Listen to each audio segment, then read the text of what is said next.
दोस्तों, अगर आपने कभी किसी को दिल से चाहा है तो ये कहानी आपके रूह तक उतर जाएगी। एक लड़की नर्मदा, एक गोरिल्ला रघु और एक लड़का अर्जुन। प्यार, दोस्ती और बलिदान की ये ऐसी दास्तान है जो आपके दिल को छूकर रख देगी। क्या एक गोरिल्ला इंसानों से ज्यादा वफादार हो सकता है? क्या कोई किसी की खुशी के लिए अपना सब कुछ त्याग सकता है? जानने के लिए इस कहानी का हर एक पल जरूर देखिए, क्योंकि आखिर में आपकी आंखें नम हो जाएंगी। दोस्तों, यह कहानी एक नर्मदा नाम की लड़की की है जो 10 बार दुल्हन बनी, मगर हर बार बारात उसकी दहलीज से लौट गई। और इसकी वजह एक ऐसा खूंखार गोरिल्ला जिसने नर्मदा को किसी और का होने ही नहीं दिया। गांव वाले उसे रघु के नाम से जानते थे। रघु नर्मदा का बचपन का साथी था, जिसे उसने एक बार जंगल में घायल हालत में पाया था। वो उसे अपने घर ले आई और अपने भाई जैसा मानने लगी। प्यारे दोस्तों, आज की कहानी बहुत ही रोमांचक होने वाली है, तो इस वीडियो को बिना स्किप किए अंत तक जरूर देखें। और अगर आपको हमारी मेहनत पसंद आए तो एक लाइक जरूर दीजिए और चैनल को सब्सक्राइब करना मत भूलिएगा। तो चलिए अब कहानी शुरू करते हैं। नर्मदा का परिवार एक साधारण गरीब परिवार था। उसके पिता रामनाथ मिट्टी के बर्तन बनाकर अपना और अपने परिवार का गुजारा करते थे। उनकी छोटी सी दुनिया में अगर कोई सबसे अनमोल चीज थी तो वो थी उनकी बेटी नर्मदा। नर्मदा न सिर्फ खूबसूरत थी बल्कि बेहद समझदार और प्यारी भी थी। यह बात तब की है जब नर्मदा महज 8 साल की थी। उसे बचपन से ही अपने पिता के साथ शहर जाने की जिद रहती थी। रामनाथ हर बार मिट्टी के बर्तन बनाते और उन्हें शहर ले जाकर बेचते।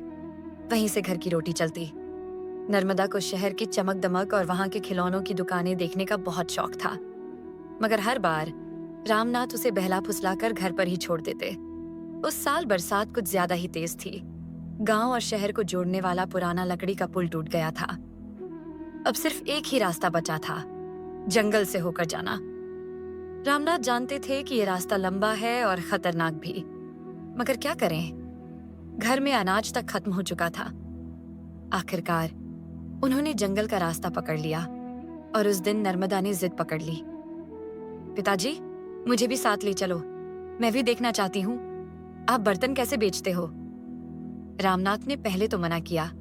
नर्मदा, ये रास्ता बहुत खतरनाक है, यहाँ जंगली जानवर होते हैं। मगर नर्मदा अपनी बड़ी बड़ी आंखों में आंसू भरकर बोली, पिताजी, आपने वादा किया था, अगली बार मुझे साथ ले जाओगे क्या? आप झूठ बोलोगे? रामनाथ का दिल पिघल गया। उन्होंने उसका नन्हा हाथ थामा और कहा, ठीक है, लेकिन तुम्हें मेरी हर बात माननी होगी। नर्मदा तो खुशी से उछल पड़ी। उसने अपने छोटे से थैले में खाने पीने की कुछ चीजें रखी और निकल पड़ी अपने पिताजी के साथ। जंगल का रास्ता घने पेड़ों, ऊंची नीची पगडंडियों और अजीब अजीब आवाजों से भरा हुआ था। रामनाथ उसे लगातार समझाते जा रहे थे, ध्यान से चलो, किसी झाड़ी के पास मत रुकना। नर्मदा, जो अब तक बहुत उत्साहित थी, धीरे धीरे डरने लगी। पक्षियों की आवाजें, झाड़ियों में सरसराहट और अजीब सी गंध ने उसका दिल दहला दिया, मगर फिर भी वो अपने पिता का हाथ मजबूती से पकड़े रही। चलते चलते अचानक रामनाथ ठिठक गए।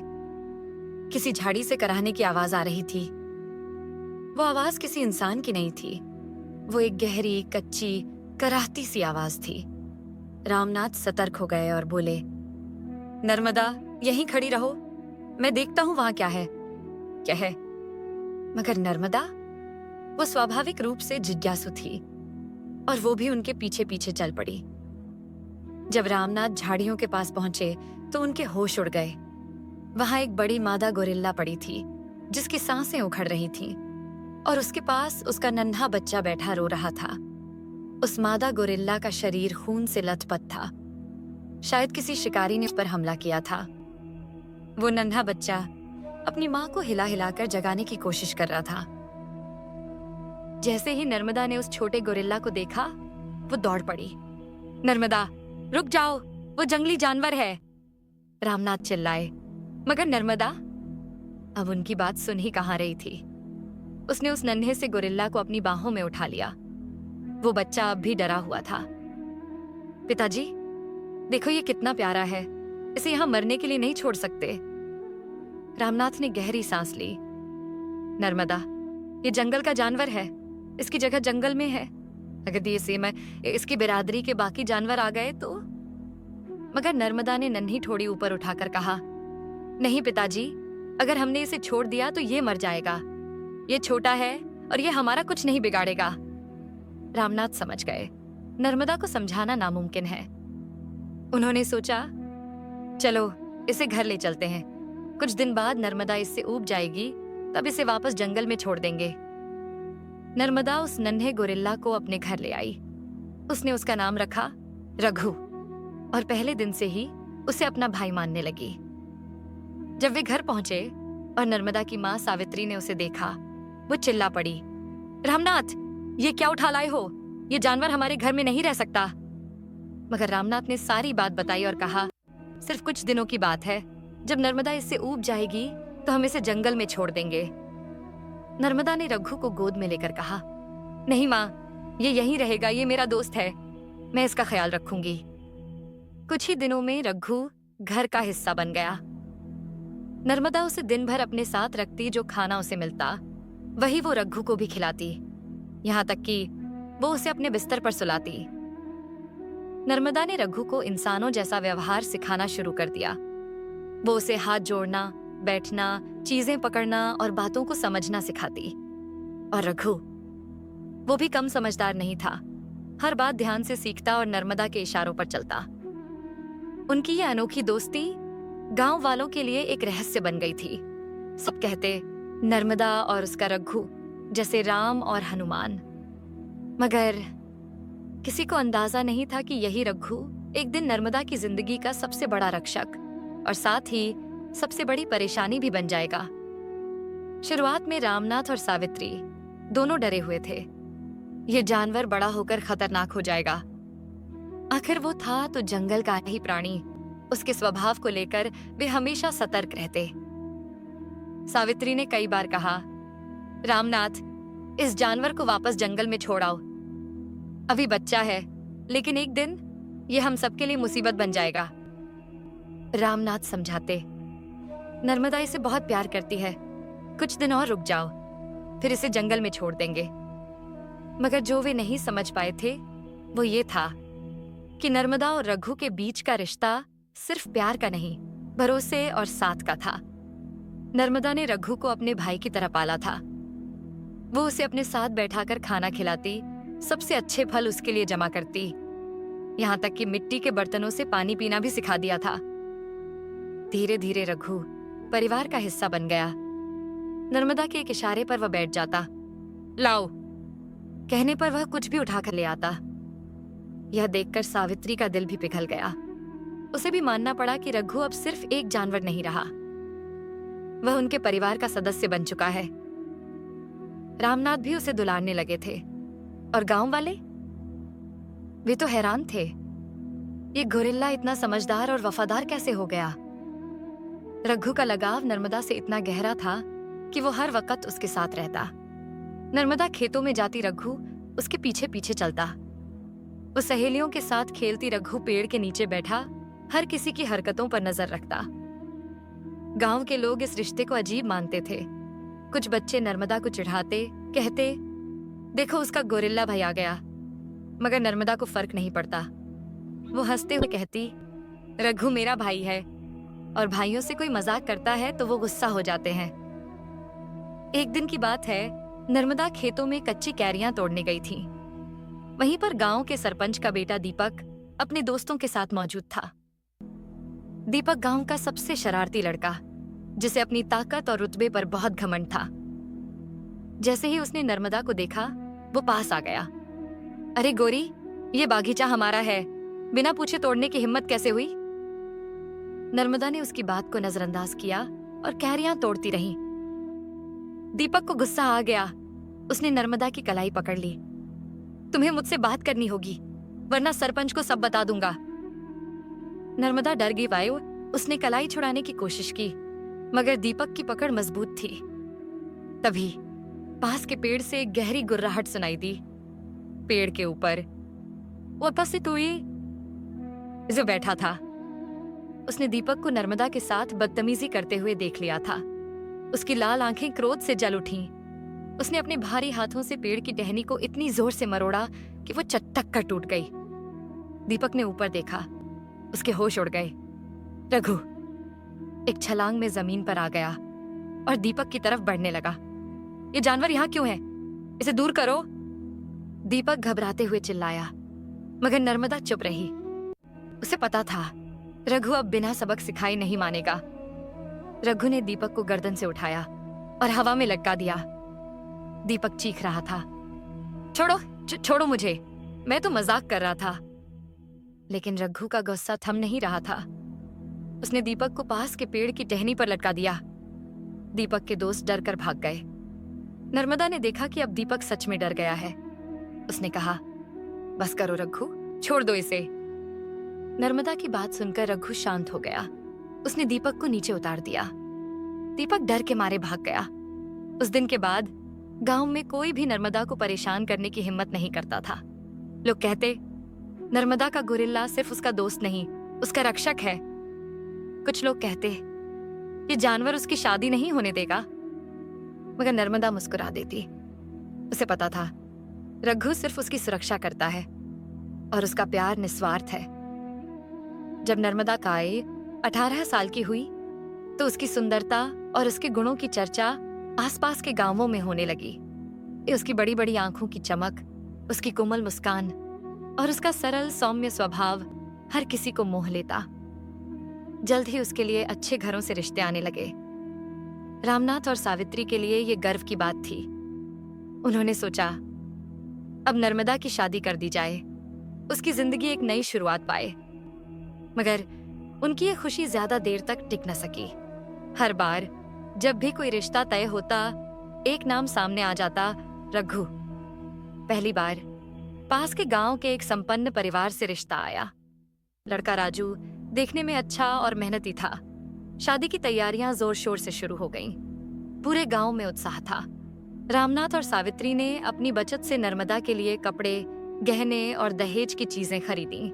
शादी का दिन आया। ढोल नगाड़ों की आवाज गूंज उठी। बाराती नाचते हुए पूरे शान से घर के पास पहुंचे। मगर तभी कुछ अजीब घटा। रघु, जो हमेशा नर्मदा के आसपास ही रहता था, आज एक पेड़ की ऊंचाई से यह सब देख रहा था। जैसे ही उसकी नजर दूल्हे पर पड़ी, वो गुर्राने लगा। उसकी सांसें तेज थीं और उसकी आंखें लाल। गांव वाले समझ नहीं पाए कि ये जानवर अचानक इतना बेचैन क्यों हो गया। और फिर बिना किसी चेतावनी के रघु पेड़ से छलांग लगाकर बारात के बीच पहुंच गया। उसकी गुर्राहट सुनकर घोड़ा बुरी तरह बिदक गया। घोड़ा बेकाबू होकर भागा। दूल्हा राजू घोड़े से गिरते गिरते बचा। बारातियों में अफरा तफरी मच गई। कोई चिल्लाया, ये क्या हो रहा है? रामनाथ और सावित्री ने बारातियों को शांत करने की कोशिश की, मगर घबराए हुए बारातियों ने साफ कह दिया, हम अपनी जान जोखिम में नहीं डाल सकते। ये गोरिल्ला आपकी बेटी के साथ हर जगह है। ऐसी शादी का क्या फायदा? दूल्हे के पिता ने गुस्से में कहा, हम ये रिश्ता अब नहीं करेंगे। और बारात लौट गई। नर्मदा चुपचाप खिड़की से ये सब देख रही थी। उसके दिल में एक सवाल कौंध रहा था, क्या ये सब रघु ने जानबूझकर किया था? रामनाथ ने पक्का इरादा कर लिया, रघु को घर से दूर रखना होगा, किसी भी कीमत पर। शादी से ठीक एक दिन पहले रामनाथ रघु को जंगल में बहुत भीतर छोड़ आए। यहाँ रहो रघु, शादी के बाद तुम्हें लेने आऊंगा, उन्होंने कहा। मगर उन्हें क्या पता था, रघु का प्यार उसकी नर्मदा से इतना गहरा था कि वो उसे छोड़कर कभी नहीं रह सकता था। शादी का दिन आया। सब कुछ ठीक लग रहा था। बारात समय पर पहुंची। दूल्हा मंडप में बैठ चुका था, मगर अचानक दूल्हा गायब हो गया। गांव में हड़कंप मच गया। हर कोई उसे ढूंढने लगा। कुछ लोगों ने जंगल की ओर से आवाजें सुनी, ये जरूर उस गोरिल्ला का काम है, किसी ने चिल्लाया। गांव के कुछ लोग हिम्मत करके जंगल की तरफ गए। वहां उन्होंने जो देखा, उसे देखकर सब सन्न रह गए।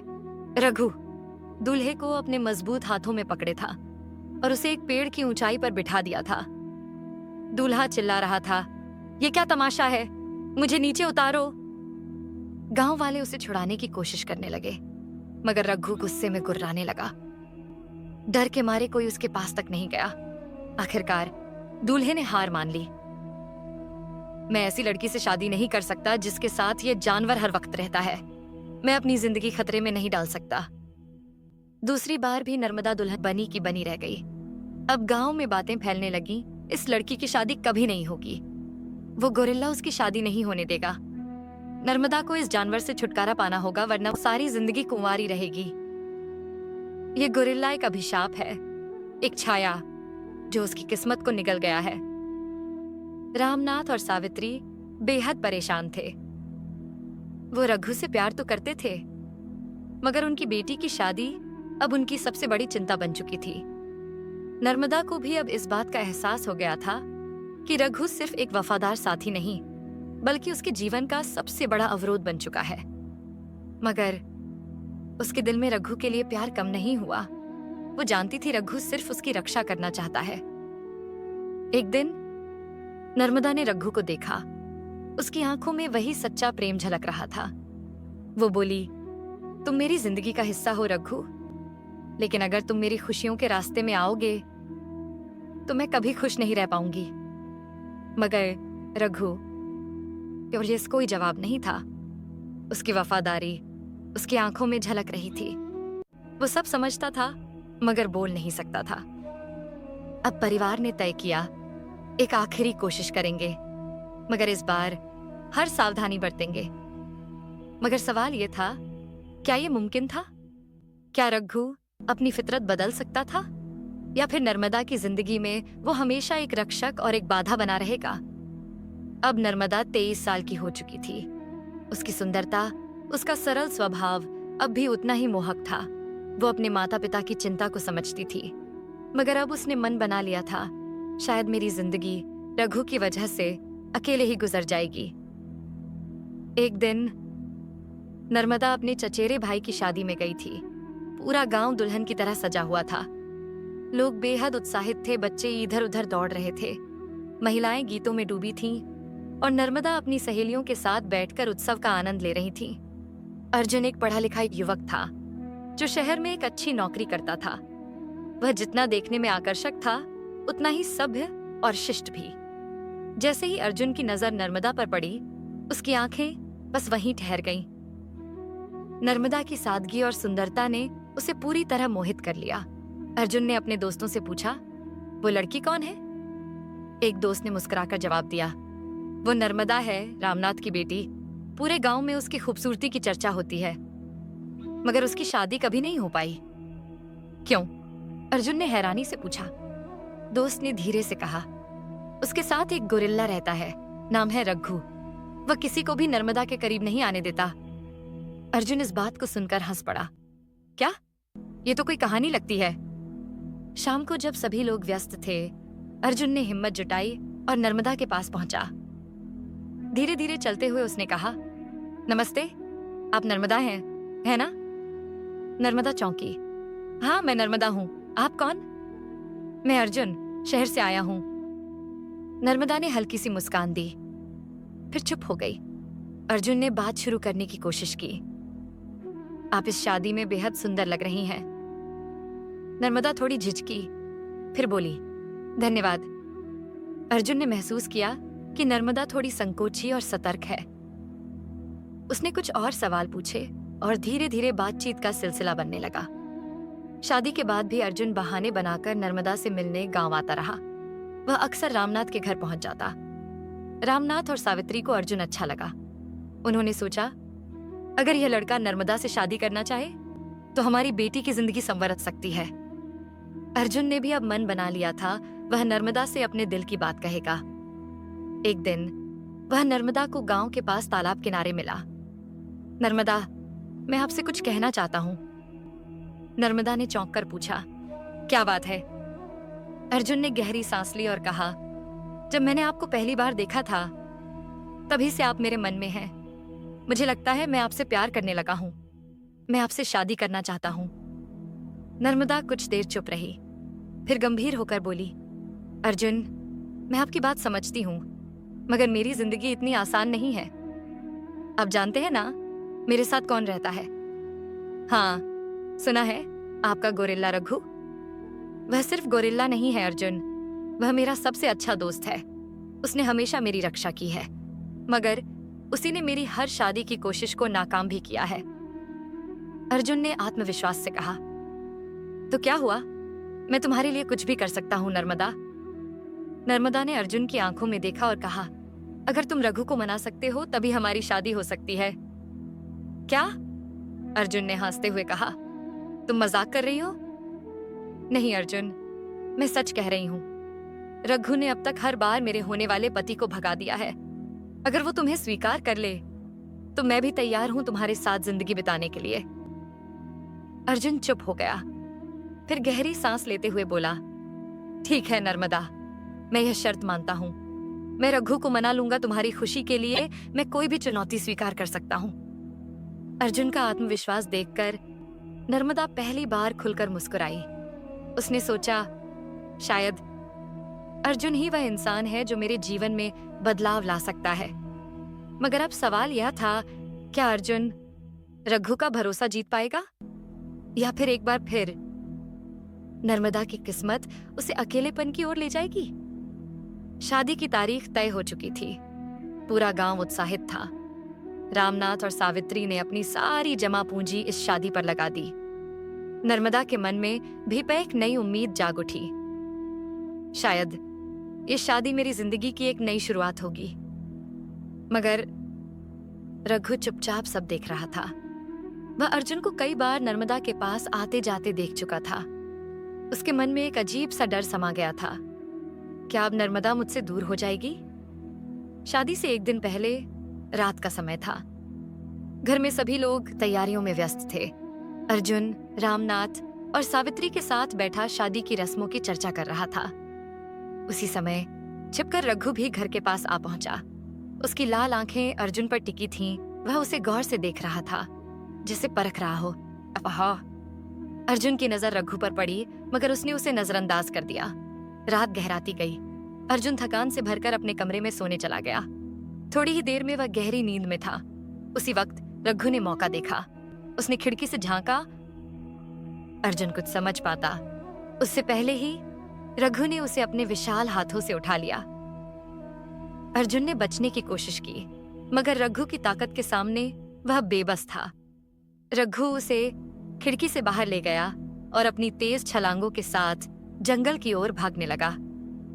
जंगल के बीचों बीच रघु ने अर्जुन को एक ऊंचे पेड़ के नीचे पटक दिया। अर्जुन दर्द से कराह उठा, मगर उसने हिम्मत नहीं हारी। वह समझ गया था, यही वो गोरिल्ला है जिसकी बातें गांव भर में होती रही हैं। अर्जुन ने रघु की आंखों में देखा। वहां गुस्सा था, मगर कहीं उस गुस्से के पीछे छिपा एक गहरा दर्द भी था। उसने खुद को संभाला और धीमे से कहा, रघु, मैं तुम्हारा दुश्मन नहीं हूं। मैं नर्मदा से प्यार करता हूं और सिर्फ उसकी खुशी चाहता हूं। रघु ने घुर्राते हुए अपना बड़ा हाथ उठाया, जैसे उसे चेतावनी दे रहा हो।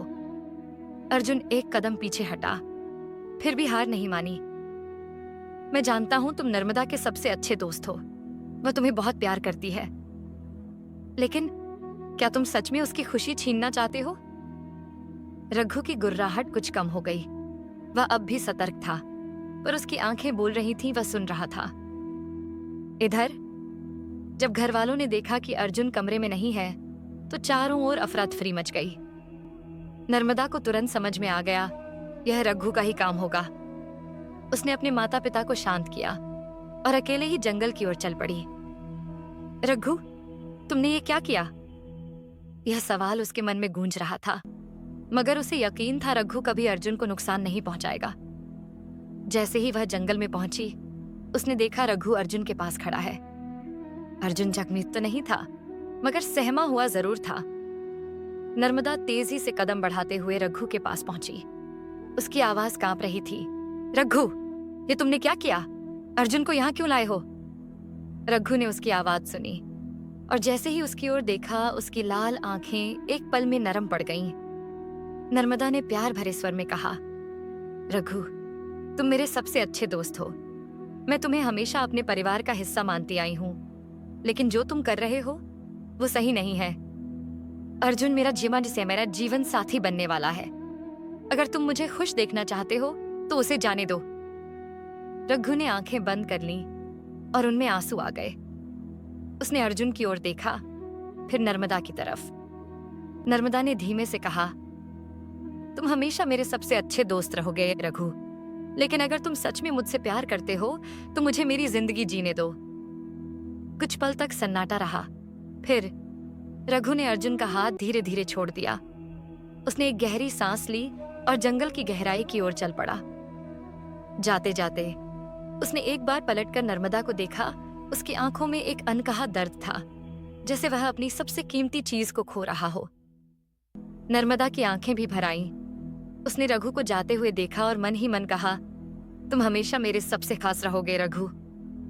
अर्जुन ने नर्मदा का हाथ थामा और कहा, तुम्हारा दोस्त बहुत खास है, मैं उसके फैसले की कद्र करता हूं। उस रात रघु ने नर्मदा के लिए अपना सबसे बड़ा बलिदान दिया। उसने खुद को उसकी जिंदगी से दूर कर लिया ताकि वो अपनी नई शुरुआत कर सके।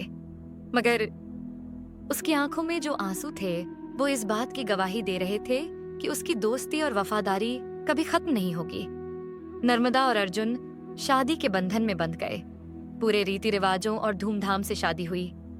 अर्जुन की नजरें उससे हटने का नाम नहीं ले रही थीं। परिवार और गांव वाले खुशी से झूम रहे थे।